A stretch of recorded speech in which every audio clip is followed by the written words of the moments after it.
नमस्कार दोस्तों, Picasso publication के यूट्यूब चैनल पर आप सभी का स्वागत है। दोस्तों, आज की क्लास में हम छत्तीसगढ़ी कलाओं के बारे में समझने वाले हैं और क्लास शुरू से करने से पहले समझ लेते हैं कि ये हमारी क्लास छत्तीसगढ़ कला संस्कृति एवं जनजाति वॉल्यूम 2 पर आधारित होगी।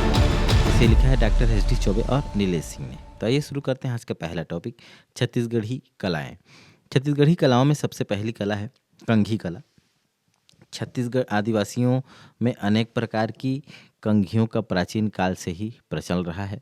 इनमें कंघियों का इतना महत्व है कि कंघियाँ अलंकरण, गोदना एवं भित्ति चित्रों में जो है हमेशा मिलती हैं। कंघियों में घड़ाई के सुंदर काम के साथ साथ रत्नों की जड़ाई, मीनाकारी और अनेक तरीकों से अलंकरण जो है किया जाता है। बस्तर की जनजातियों के मध्य कंघी प्रेम और सौंदर्य के उपादान के रूप में प्रचलित व प्रतिष्ठित है। विशेषकर मूड़िया जनजाति के लोगों में कंघियाँ अत्यंत कलाकारी से युक्त हैं। इसके जीवंत उदाहरण जगदलपुर के संग्रहालय में उपस्थित है। और हाल ही में शहीद वीर नारायण सिंह संग्रहालय का उद्घाटन भी हुआ है रायपुर में, नवा रायपुर में, है ना। और कंघी कला विशेष तौर पर मुड़िया जनजाति के लोगों में जो है प्रचलित है ना। तो ये सारे महत्वपूर्ण तथ्य इस टॉपिक से। इसी प्रकार से घड़वा कला, यह बस्तर में निवास करने वाली घड़वा जाति की एक प्रसिद्ध शिल्प कला है। इस कला में प्राचीनतम व परंपरागत तकनीक का प्रयोग किया जाता है। इसमें भ्रष्ट मोम का प्रयोग होता है। पीतल, कांसा मोम से बने भ्रष्ट मोम अर्थात मोम को पिघलाकर पीतल, कांसा मोम से बने घड़वा शिल्प के बस्तर के आदिवासियों के देवलोक की गाथाओं से जुड़े होते हैं।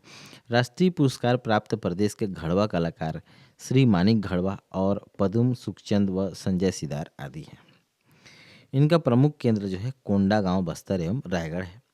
बस्तर की प्रमुख शिल्पकार कसेर जाति के लोग भी अपनी परंपरागत कलात्मक सौंदर्य भाव के लिए ख्याति लब्ध है ना। वेस्ट मोम पद्धति या भ्रष्ट मोम पद्धति, है ना। तो ये क्या होता है, पहले मोम की आकृतियां बना ली जाती हैं, है ना। मैं जहाँ तक भूल रहा हूँ उस पर जो है कि गरम पिघला कर, है ना, तांबे को या कांसा को, जिसको भी आकृति देना होता है, और पहले उससे आकार प्राप्त कर लिया जाता है, उसको ठंडा कर लिया जाता है मोम को, फिर उसको जो है मोम को फिर से गर्म करके गला दिया जाता है ना। तो इस प्रकार से उसकी आकृति बन जाती है। मैं कंफर्म नहीं हूँ, आपको मैं आगे फिर कभी इसके बारे में विस्तृत रूप से बता दूंगा। वेस्ट मोम तकनीक को। ढोकरा कला, बस्तर जिले में ढोकरा कला सर्वाधिक प्रसिद्ध कला है। इसमें कांसे, तांबे, टीन जैसे मिश्र धातुओं से बनाया जाता है। जयदेव बघेल को ढोकरा कला का जन्मदाता कहा जाता है। और छत्तीसगढ़ के बस्तर के घड़वा जाति, सरगुजा के मलार तथा रायगढ़ की झारा जनजाति ढोकरा कला के लिए प्रसिद्ध है। लोहा झाड़, मलार जनजाति के व्यावसायिक देव का नाम लोहा झाड़ है ना। मलार जनजाति याद रखिएगा। बांस शिल्प, गरियाबंद में रहने वाले कमार जनजाति बांस शिल्प का कार्य करती है। और ये जनजाति बांस से सजावट की वस्तुएं, टुकनी, सूपा, झौहा, तीर धनुष आदि बनाने का कार्य करते हैं, है ना। टुकनी छोटे बाउल, सूपा, है ना, झौहा, ये ऐसी, तीर धनुष तो जानते हैं। रिसल शिल्पकला, राम बांस की पत्नियों को सुखाकर तथा रिसल पौधे के रेशों से यह शिल्प बनाया जाता है। छत्तीसगढ़ में मूड़िया तथा भद्र जनजाति द्वारा यह शिल्प कार्य किया जाता है। इसी प्रकार से पत्ता शिल्प है। छत्तीसगढ़ में छीन, तेंदू, पलास आदि के द्वारा बनाई गई दोना, पत्थर, खिलौने, पेन स्टैंड आदि पत्ता शिल्प के उदाहरण हैं। और छत्तीसगढ़ जनजातीय क्षेत्रों में सरगी, पलास, सियाड़ी, आम और तेंदू के पत्ते विशेष उपयोगी प्रमाणित होते हैं। पनारा जाति के लोग जो है छीन के पत्ते का कलात्मक उपयोग करते हैं, है ना। और बस इतना ही है।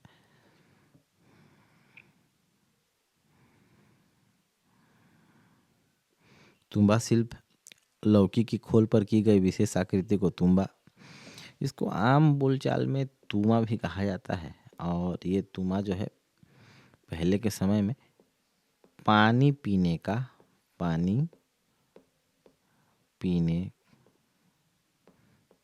का पात्र भी था, उपयोग किया जाता था। बस्तर की अबुझमाड़िया जनजाति तुम्बा शिल्प में निपुण है।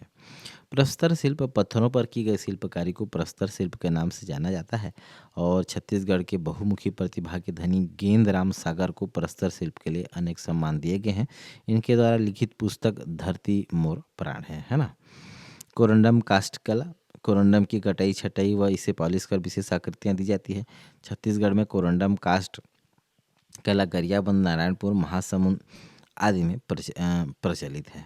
इसी प्रकार से टेराकोटा क्ले आर्ट, मिट्टी कला, छत्तीसगढ़ निवासियों द्वारा मिट्टी से पशु पक्षी, खिलौने, मूर्तियों आदि को मिट्टी शिल्प के नाम से जाना जाता है। बस्तर में मिट्टी शिल्प प्रसिद्ध है जिसे टेराकोटा कहते हैं। इसके अतिरिक्त रायगढ़, सरगुजा, राजनांदगांव में भी मिट्टी शिल्प कला के लिए प्रसिद्ध है।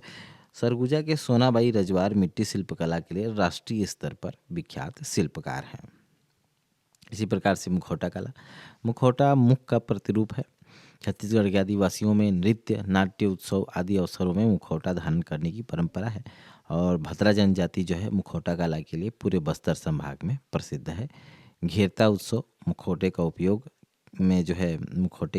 किया जाता है और सरगुजा के पंडो कंवर उराव फसल कटाई के बाद घेरी उत्सव मनाते हैं जिसमें मुखौटों का विशेष महत्व होता है।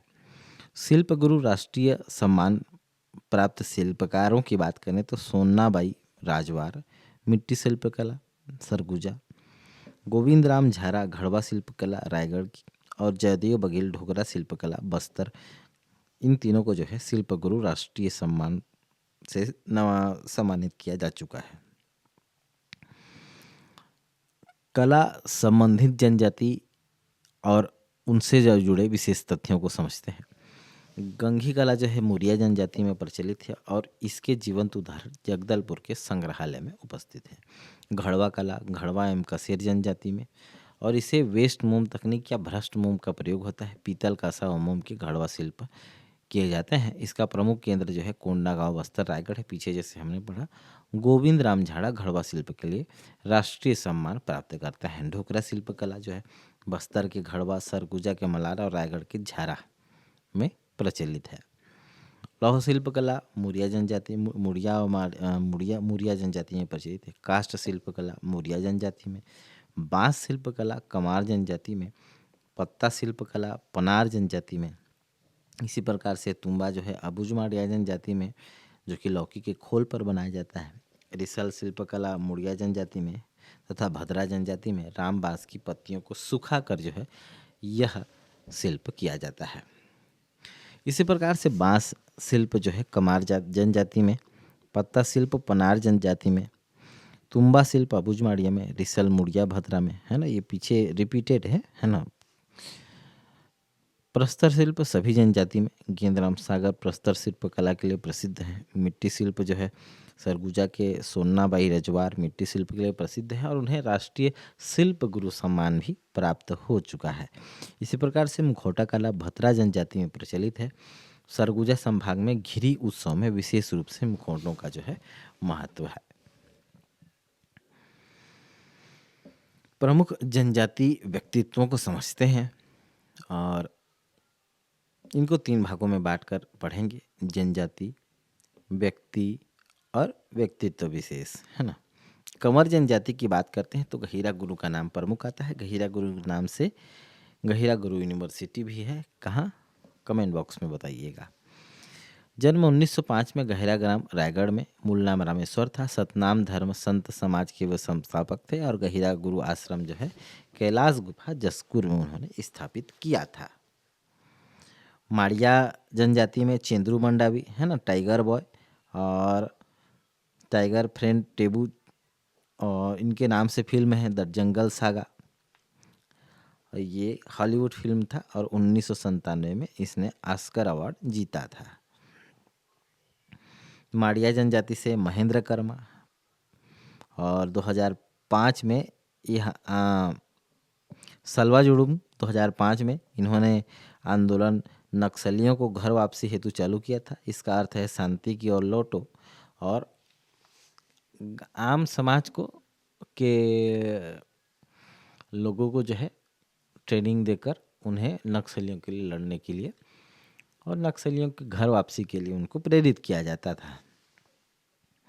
और इसी का विरोध करते हुए इनकी जान भी चली गई थी।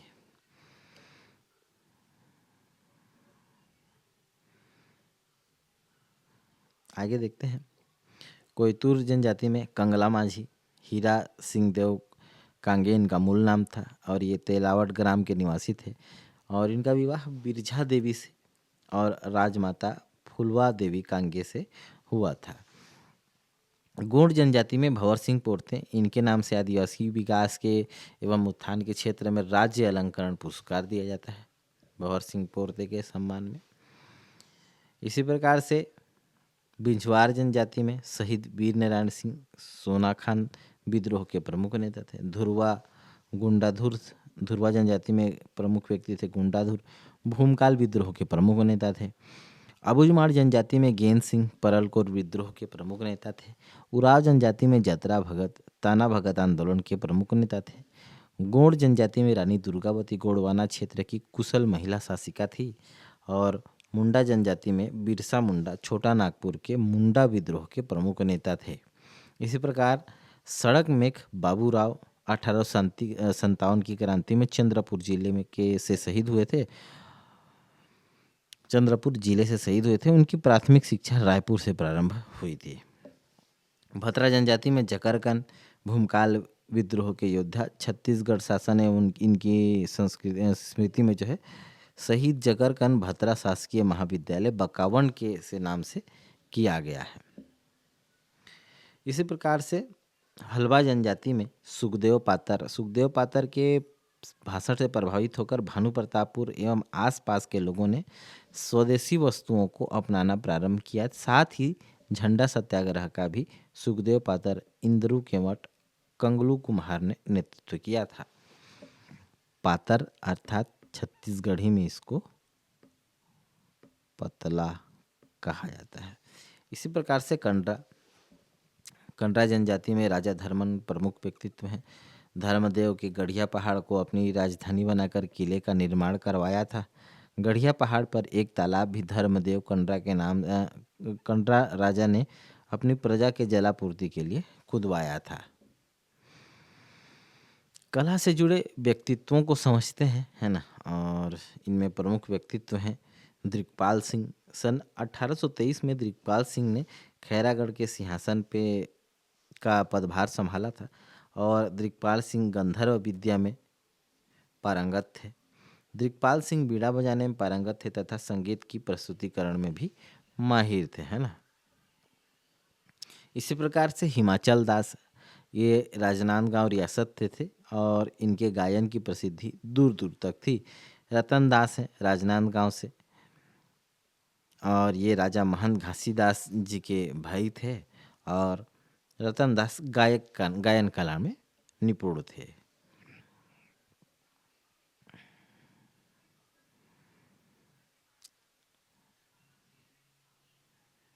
राजा कमल नारायण सिंह ये खैरागढ़ रियासत के नरेश थे और अच्छे कवि होने के साथ साथ संगीत में ये निपुण थे। इसी प्रकार राजा लाल बहादुर सिंह शास्त्रीय संगीत में दक्ष थे। महंत पुरुषोत्तम दास रायपुर के नागरी दास मंदिर से संबंधित थे तथा प्रसिद्ध संगीतज्ञ थे। देश के ख्यातिलब्ध संगीताचार्य गुरु श्री भृगुनाथ जी इनके आचार्य थे, भृगुनाथ जी, है ना। और महंत पुरुषोत्तम दास तबला, सरोद, सितार आदि वादन में निपुण थे। राजा भूपदेव सिंह, रायगढ़ नरेश भूपदेव सिंह संगीत कला के मर्मज्ञ थे। इन्होंने तबला वादन में सिद्धरथ प्राप्त था। इन्होंने रायगढ़ में गणेशोत्सव प्रारंभ की शुरुआत की थी। नारायण सिंह की बात करें तो यह रायगढ़ नरेश भूपदेव सिंह के छोटे भाई थे। मृदंग वादन में इन्हें दक्षता प्राप्त थी। भोंदूदास बैरागी सितार वादन तथा ध्रुपद गान के लिए प्रख्यात थे। कला सम्राट राजा चक्रधर सिंह राजा चक्रधर सिंह जो है छत्तीसगढ़ के महान रत्नों में से एक थे। इनका जन्म 1905 में हुआ था। 1924 में रायगढ़ के राजगद्दी पर आसीन हुए थे। इन्होंने वैरागढ़िया माया चक्र नामक 2 उपन्यास लिख सुभाषितों को एक संग्रह को रत्नाकर नाम दिया था। यह अपने दरबार में विख्यात कलाकारों को बुलाते थे एवं स्वयं एक प्रख्यात तबला वादक थे। Due respect. ठाकुर लक्ष्मण सिंह जन्म से ही संगीत साधना में लग्न थे एवं प्रसिद्ध मृदंग वादक थे। इसी प्रकार भैरव प्रसाद श्रीवास्तव शास्त्रीय संगीत के निपुण साधक थे तथा ध्रुपद गायन में ख्याति लब्ध कलाकार थे। भैरा अर्थात बहरा है ना। साथ ही साथ छत्तीसगढ़ी शब्दों के अर्थ भी जानते चलें तो ज़्यादा बेहतर होगा। पंडित कार्तिक राम की बात करते हैं। गम्मत नृत्य में पारंगत जो है कलाकार थे। इसी प्रकार अजगर प्रसाद अख्तरंग वादक थे। पंडित पचकौड़ प्रसाद पांडे ध्रुपद व धमार शैली पर ख्यातिलब्ध अधिकार थे। इनका अधिकार था। ये जो है हारमोनियम वाद्य के देश के प्रसिद्ध वादक माने जाते थे और इनको 1939 में त्रिपुरी अधिवेशन में संगीत समिति का अध्यक्ष बनाया गया था। विष्णु कृष्ण जोशी छत्तीसगढ़ के ख्याल गायक थे और विमलेंद्र मुखर्जी सितार गायक थे। बुद्धादित्य मुखर्जी ये जो है विमलेंद्र मुखर्जी के बेटे थे, प्रसिद्ध सितार वादक थे। डॉक्टर अरुण कुमार सेन इन्हें देश के प्रसिद्ध प्रतिष्ठित संगीत संस्थानों से जो है संगीत निपुण, संगीत रत्न एवं धर्म विशारद की उपाधियां प्राप्त की थी। इसी प्रकार डॉक्टर श्रीमती अनीता सेन है, अरुण कुमार सेन की पत्नी है, तो ये भी निश्चित ही संगीत से जुड़ी होंगी या संगीत रत्न एवं संगीत विशारद की उपाधियों से सम्मानित। ख्याल, ठुमरी, दादरी, कजरी आदि शास्त्रीय गायन की जो है सिद्धहस्त कलाकार थी। वत्सला पामकर हैं, ठाकुर लक्ष्मण सिंह शेखावत हैं, श्रीधर संगीत हैं, सुलक्षणा पंडित हैं। इन्हें पार्श्व गायन के क्षेत्र में सफलता अर्जित की थी। भारतीय सिनेमा की जगत में प्रसिद्ध गायिका के रूप में ख्याति लब्ध रही थी। Sorry, printing mistake. पार्श्व गायन है तो मतलब प्लेबैक सिंगर है ना। आप लोग को समझ नहीं आ रहा होगा तो। महेंद्र प्रताप सिंह थे तबला वादक। बसंत रानोड बेला वादक। डॉक्टर चंद्र मोहन वर्मा ख्याति लब्ध गायक के रूप में देश विदेश में इन्होंने पहचान बनाया था, है ना। अब एक प्रश्न देख लेते हैं। वादकों के क्रम जो है राजा भूपदेव सिंह, विमलेंदु मुखर्जी, ठाकुर लक्ष्मण सिंह, राजा कमल नारायण सिंह के अनुसार उनके वाद्य यंत्रों का सही क्रम क्या होगा? तो सही आंसर इसका सी है, DABC अर्थात तबला, सितार, मृदंग और पखावज।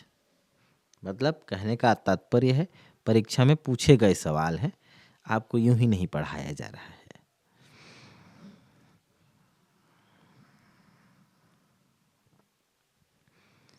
आज के लिए बस इतना ही। कल फिर मिलेंगे एक नए टॉपिक के साथ। तब तक के लिए बने रहिए हमारे साथ। Thank you for listening me. This is Sanjay Patel. Have a good day.